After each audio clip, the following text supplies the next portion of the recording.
welcome back to my channel. Today we're going to be doing a quick training video. I have Rhea here with me. She is a service dog in training, and today we'll be covering how to do orbit work, or what other people may call crowd control. When I command this, I'm going to be using the word crowd just because she already knows circle as something else. I'll show you what it means. So if I say circle, that's what I did. I didn't use the word spin, so I kind of confused her with that, or I didn't really confuse her, but I kind of stepped on my own toe there that I can't use the word spin for orbit work now. So I've changed the word to crowd. So you'll be hearing me say crowd instead for this. To do this training, there's a couple prerequisites. So some of the prerequisites here are going to be having your dog be able to focus on you. So focusing just means that they're going to focus on you and they know you're going to even give them a treat, and they're going to be very aware of your movements to kind of follow and get that treat. So for example, I'm going to show you guys. Rhea, sit. Good girl. You see how she's looking at me? Now if she's looking somewhere else, look at me. Good girl. So you can see that it's really important that your dog is going to be focused on you. Some other training for that is just by saying, look at me, and having your dog look at you with a treat, just so they know that when they look at you, they're being rewarded and that something good is coming for them. Other prerequisites would be having your dog able to follow you with a treat. So I will show you that real quick.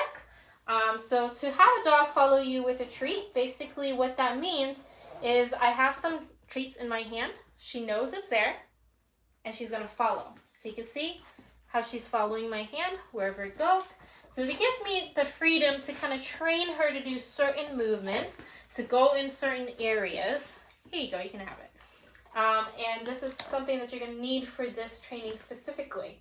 And then some other things that you may want to think about is going to be a release word as well. So what orbiting or crowd work is basically the dog is going to circle around you in a crowded area.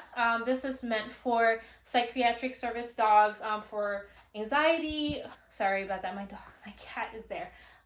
So this is going to be for psychiatric service dogs. That works for like PTSD, anxiety, that type of work. So that way people that get very anxious or uncomfortable and crowds may trigger them, this actually helps to keep the crowd away from you. It's meant to have the dog orbit around you until you release the dog from orbiting. Ideally, you'd be able to walk with your dog circling around you. Rhea has kind of gotten to that level. We do need to move it into public areas, so just keep in mind she is training. She hasn't perfected yet. However, she has done enough that I do want to show and share everybody how to do this, because I didn't see a lot of training videos on this, and it was something very fun for me to do. So let's get started. So first thing we're going to do is to have her know the word crowd and what it means. Now she already knows, but I just want to show you guys what it looks like to teach her. So we're going to do the guide work here. Rhea, sit. She's looking at me and she's focused. So we're going to kind of pull her around. Come on. Crowd. Good girl. Now, if they do not follow, you can have treats on both hands to kind of help you guys guide on both ends. So let's do that real quick just to show you guys. Crowd. And pull her back around. Give her the treat. So now she knows if she goes around me, that's crowd. Now I'm just going to show you guys what it would look like. Now I do have the release word in here because she doesn't know to stop until I say the release word, since she's already been trained on this. Crowd. Free. Good girl. Now you can see that with the release word, she will stop and sit. Now if I don't put the release word, this is what it's going to look like. Crowd. Crowd. Free. So that's with the release word. But once they know what crowd means, they're going to only circle once at first. So after that, that's when you're going to move into the second step. Now, one thing to keep in mind before moving into the second step of this with your first command is to keep in mind that with your first command, you may want to move that into small gestures or no gesture at all. So with her, she knows no gesture at all, just because For a service dog, she's being with me all the time for my purpose, to help me. And so I don't want to be, having issues where I have to gesture her all the time. The gesture is great for training. However, I just like to be able to just say something and she follows through. So for example, if I just say it with my hands out, she'll actually understand. Rhea, sit. Crowd. Free. So you can see I'm not using any hands for this. Keep in mind, this is something that you kind of have to keep teaching them from the beginning, to kind of listen to you based off of words. This is a great practice to get your dog listening to you, aside from just looking at you and looking at your gestures. It keeps their brain moving, so it's not a bad thing to do. And of course, like I said, it's helpful because sometimes you're just holding stuff and you don't want to keep gesturing your dog all the time. So let's move on to the second step. Second step is going to be getting your dog out of the stage of a one motion command to a continuous command. So just like for a heel, your dog would keep heeling with you until you stop, or you halt, or you say sit. They would keep heeling with you until that happens. So that is the idea that we want. Same thing with when we have a dog sit and we tell them to wait. They're not going to leave until you say free. We want that for this just because we don't want to be walking around going like crowd, crowd, crowd, crowd. So they will keep circling around us. Sorry, Rhea, I'm not trying to confuse you. So this is going to take a little while. For me, I want to say this took a couple training sessions to get her out of the idea of one motion for this command. Now to do this is you're going to have motions to keep them going. And you're going to say the word only once, so that way they understand you'll only say it once, but they have to keep going. And then you're going to use a release word. Release words, you can use the same release word for any other training. So if you say release or free or break, you can use that word for that. For me, I'm using free. So let's see how Rhea does with that. Now keep in mind with the gestures here, I'm going to show you a couple tricks here to minimize the gesture over time. So let me show you the first one. Rhea, sit. Good girl. All right, so the first gesture is going to be pretty big. I'm going to have treats on both hands to keep her going. You may not need treats on both hands, but I'm going to have it on both just to show you guys in case your dog does need that. So let's see. Crowd. I'm going to have it keep going. So you see how you're just going to have her keep going. Come on. Come on. Keep going. Until I say the release word. Now you may not do it as much. Free. And you hold it back. So she sits. She automatically sits because she knows to sit. But if your dog doesn't, then you can actually say sit to try to put them into a sit. That way they can associate the word free or break or release or whatever word you use. That means I can stop circling around. I can sit and I'll get a treat. So you can see the first motion is pretty big. I'm going around with both hands.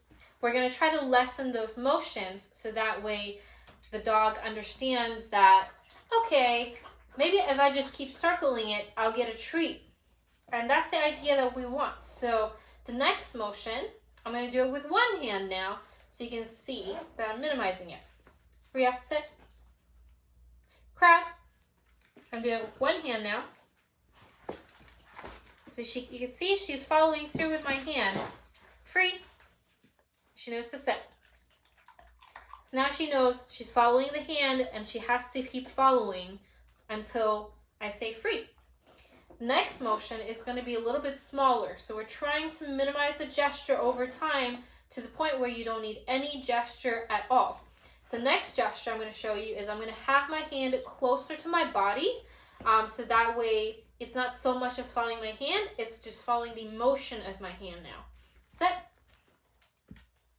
Crowd. So you can see I'm keeping my hand closer to my body. She's still following. Free. Good girl. So you can see I'm keeping it closer to my hand, or my body. Now the next part is going to be, now we're not using the hand at all, we can change it to fingers. So she's seeing the motion that it's keep going. So let's try again. I'm going to show you with the fingers this time. Rhea, sit. Crowd. So you can see, I'm just using with the finger. Come on.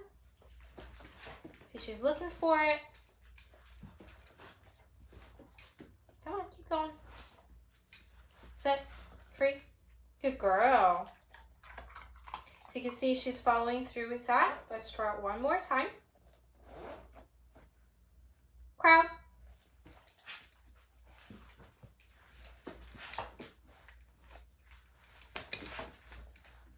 Free. Good girl. So you can see she's following through with just a finger. The next step after that is just going to be with head motion.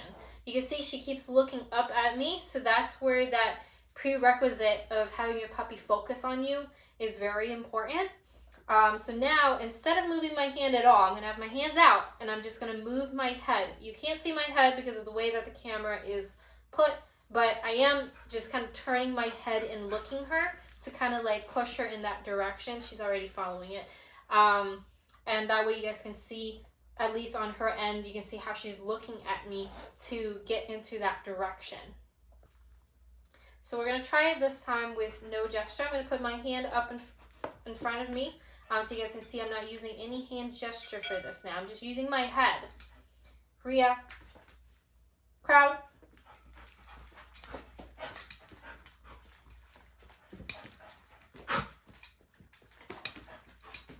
Free. So you can see how she's looking up at me to have an idea. Now over time, she's going to just know I need to keep going until she says free. So that's kind of how you get started to have a continuous orbiting. Now we're going to add some motion in there. She's not perfect with this yet, but you can see what it looks like. I'm still using the head gesture for her right now.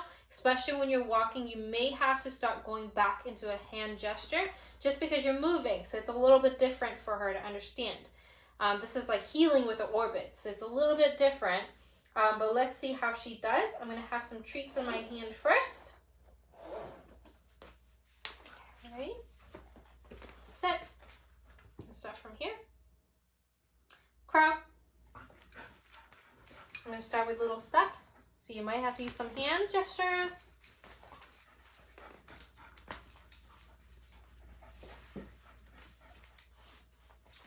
Keep her going.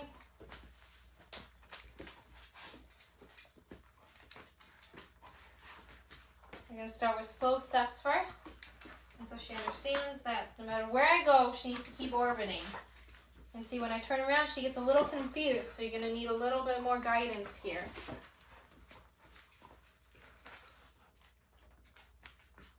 Free.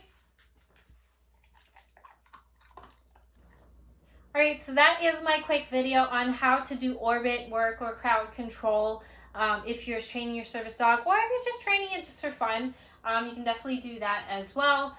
The next step for this is going to be taking this into public, especially if you'll be doing a service dog. So make sure you're exposing this to public. You want them to listen to your commands aside from inside your home. Just because the home is a comfortable place for your dog, you need for them to learn that they need to listen to you even though they're not at home. So I will be kind of doing little sessions while I'm out with her to train her to kind of follow task work while we're out. And things to bring with you while you have that going on while you're out is make sure you have like a treat bag or just bring treats with you. They're very helpful. Every time I take her out, if I'm just like somewhere and I see that, oh, this is a great area for just doing some training, I just do like a quick 5-minute or so training session. You don't have to do it for super long and it's super helpful. One other thing I do want to show you guys is pressure. Rhea, come on. Pressure. Good girl. So one more thing that I'm going to show you guys is these this gear here. So I am making these myself. It's just I didn't find anything that I liked. I know Etsy shop has a lot of people that are making them. I'm making these myself, and I will be starting just like a little tiny store that I'll be doing, and I may take custom orders and stuff like that. So please check it out. I'll put the Instagram page online for you guys to see. And then I'm also making these bandanas here that cover the e-collars. The e-collar I have is mainly just for safety purposes. I want to have it on her when she's out. So that way, in case anything happens, she runs off or anything, which she doesn't, but just in case for that one off moment, I know how to get her back safely. So thank you so much for watching, guys. Hopefully you guys enjoyed it. Please make sure to give us a thumbs up if you like this video. If you have any questions on training or anything like that, I'll try my best to answer it. Keep in mind, I'm not a professional trainer. This is just what I do and what works for me. Just want to share it with you guys, and hopefully you guys will enjoy it. Bye!